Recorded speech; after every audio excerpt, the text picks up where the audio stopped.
Et salut tout le monde, c'est Shido, on se retrouve bien pour une nouvelle vidéo et cette fois-ci on se retrouve pour l'achat manga du mois de février. Voilà encore un petit mois, on va dire bien chargé en manga, voilà, à l'auteur de 13 nouveaux tomes qui vont rejoindre du coup ma Mangatech pour ce mois-ci. Donc on commence tout de suite avec le tome 22 de Seraph of the End. Voilà. Seraph of the End qui est le titre le plus ancien de ma Mangatech. En tout cas, c'était le premier titre que j'ai acheté et qui a du coup commencé ma Mangatech depuis maintenant 2015. Donc ça fait presque 7 ans que je commence à rassembler du coup des mangas pour former cette Mangatech. Alors bien entendu, voilà, le chiffre n'est pas non plus énormissime par rapport à d'autres mangatas et d'autres gens, mais bon, je pense que petit à petit, je commence à remplir pour avoir un certain nombre de mangas que je lis, que j'apprécie pas mal. Donc le tome 22 de Seraph of the End. On continue avec le tome 15 de Mushoku Tensei. Un magnifique tome encore, un très joli tome, très belle couleur. Donc voilà, Mushoku Tensei, un isekai qui fait partie de mon Big Three, de mes isekai préférés, avec du coup Ziraji no Shihiro et moi quand je me réincarne en slime. Ensuite, nous avons le tome 12 de Classroom for Heroes. Voilà, pareil, encore un magnifique tome pour Classroom, qui pareil, hein, qui continue à augmenter au niveau des titres. Ensuite, nous avons le tome 13, du coup, avant-dernier tome de Quintessential Quintuplé, dont le dernier tome devrait sortir d'ici le mois d'avril, et qui va conclure tout simplement la sortie française pour Quintessential Quintuplé. Mais, Pika Edition a annoncé sur les réseaux qu'il y aurait une nouvelle parution des Quintessential Quintuplé au même moment que la sortie du dernier tome, mais cette fois-ci pour une édition couleur. Bon, si on n'est pas plus fan que ça de Quintessential Quintuplé, je dirais que bah, la version standard voilà, du manga suffit, mais bon, si vous êtes fan, franchement comme moi, allez-y foncez, de toute façon, ça vaut le coup même de le voir en couleur, parce que franchement, là, je pense qu'ils vont reprendre des images de l'animé pour le mettre dedans. En tout cas, j'espère que ça sera comme ça. En tout cas, tout ce qui est manga couleur, généralement c'est ça. Ensuite, on continue notre vidéo avec le tome 5 de Skeleton Knight in Another World. Pareil, un tome de chez Meian. Et donc le tome 5, un peu galère à trouver parce que voilà, on connaît Meian pour annoncer des dates de parution, et finalement le manga est repoussé de 2-3 semaines voire un mois. Par exemple, il y a eu le tome 4 de Chain Life. C'est une Different ou Another, je crois que c'est une Different World, qui a mis, je crois, presque 3 semaines, un mois à paraître. J'ai pas compris. Voilà, il était annoncé pour fin décembre. Il est paru vers le 25 janvier. De souvenir, ouais, c'était ça.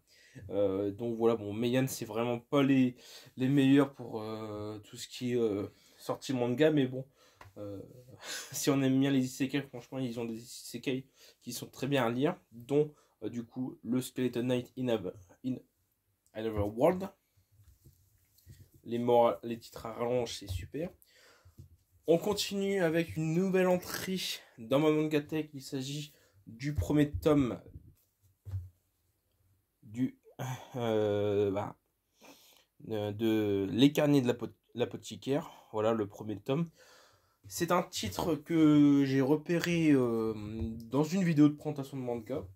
Le synopsis me plaisait bien. Je me suis un peu plus référencé sur voilà, des wikis pour voir l'ambiance franchement du manga.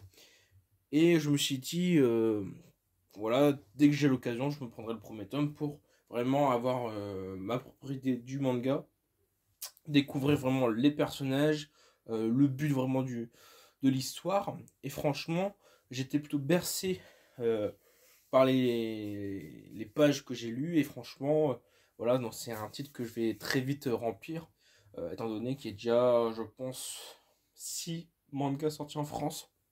Donc, je crois même que le 7ème est sorti aussi. Donc pareil, donc c'est un manga qui sera très vite complété, en tout cas pour les tomes qui sont sortis. Ensuite, nous avons le tome 3 de Shaman King, The Superstars. Voilà, pareil, hein, on continue cette série-là de Shaman King, dont je pense que je vais m'intéresser pour prendre l'édition standard, normale, la classique, celle de base de Shaman King, donc la première histoire.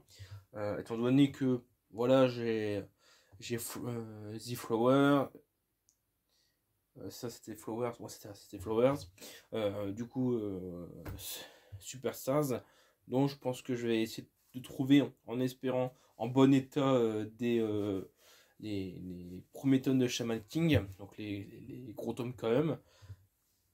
Donc voilà. Ensuite, nous avons la deuxième entrée, donc nouvelle entrée dans mon Mangatech. Il s'agit du tome 1 et 2 des 4 chevaliers de l'Apocalypse. Donc le nouveau tome de Nakaba Suzuki, le papa de Seven Deadly Sins, dont les 4 chevaliers de l'Apocalypse est une suite à Nanatsu no Taizai, où on va suivre du coup les enfants des héros des 7 chevaliers de l'Apocalypse, des 7 péchés capitaux, et cette fois-ci, donc du coup on se concentre sur les 4 chevaliers de l'Apocalypse, dont d'ailleurs franchement le début du tome 1 me fait vraiment penser à au début de Dragon Ball. En tout cas, c'est un peu la même directive. Donc comment il s'appelait déjà le héros super, je l'ai oublié. Percival, voilà. Et tout simplement a été élevé par quelqu'un qui l'a recueilli, qui du coup le prénomme grand-père, un peu comme Goku avec son grand-père, donc Son Gohan, qui l'a recueilli quand il s'est craché sur Terre. Et franchement, c'est un peu dans le même délire, je pense, le début. Même si vraiment les deux mangas n'ont rien à voir à niveau histoire, mais ils ont quelques similitudes dans la façon dont l'histoire s'amorce. Donc franchement, bien content de commencer cette série, étant donné que bon, j'ai pas plus le courage que ça de continuer les grosses séries qui sont terminées. Voilà, Nanatsu Taizai, j'avais déjà les 3 premiers tomes, où j'ai profité parce qu'ils étaient qu'à 3 €, mais bon, voilà, je suis pas vraiment intéressé de continuer les séries. Un jour peut-être, si j'ai les moyens et vraiment l'envie, je me prendrai du coup les grosses séries comme ça en occasion. Voilà, on va éviter de les prendre en neuve, parce que voilà, ça va revenir très cher pour le coup. Même si là, voilà, il y a certains titres où je commence à avoir beaucoup de tomes, mais c'est sur plusieurs mois que j'ai amassé les tomes, donc voilà. Ensuite, nous avons le tome 4 de 100 Bucket List of the Dead, donc 100 choses à faire avant la mort. Une série avec des zombies, très drôle, très marrante, et franchement, encore une belle couverture pour ce manga. On continue avec un isekai, avec le tome 6 de Heroes Kids achat en ligne. Voilà, un isekai très marrant à lire. Donc voilà, l'histoire, bon, vous n'allez pas être très impressionné par la chose, mais franchement, il y a pas mal de scènes assez marrantes à lire. Parfois, quelques quiproquos, c'est vrai. Mais franchement, c'est un super manga à lire. En tout cas, niveau humour, c'est présent. Ensuite, nous avons le tome 13 de Jujutsu Kaisen. Voilà, donc Jujutsu Kaisen, je pense que voilà, l'une des plus belles réussites en termes de manga de 2021 avec Demon Slayer. Le tome 13 déjà, voilà, ça sort très vite, hein, ces tomes-là. Et pour finir, du coup, cette vidéo et du coup cette présentation d'achat manga, nous avons le nouveau tome sorti de Eden Zero, le tome 18. déjà de ce manga de Hiro Mashima qui continue à battre de l'air, à battre de l'aile, pardon, excusez-moi. Et franchement, je suis toujours autant impatient de lire la suite de ce manga. Alors nous allons passer du coup à la petit récapitulatif, pardon, excusez-moi, du mois de février.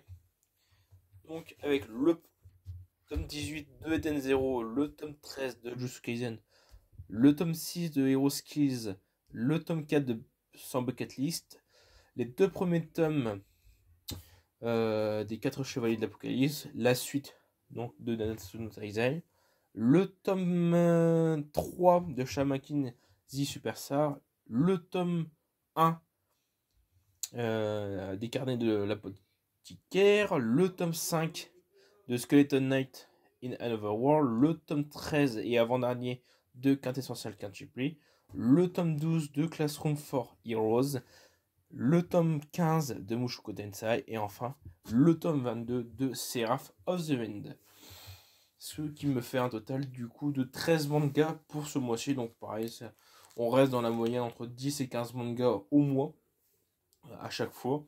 Donc qui vont rejoindre ma Mangatech juste après. Bon, en tout cas, j'espère que cette petite vidéo d'achat manga vous aura plu.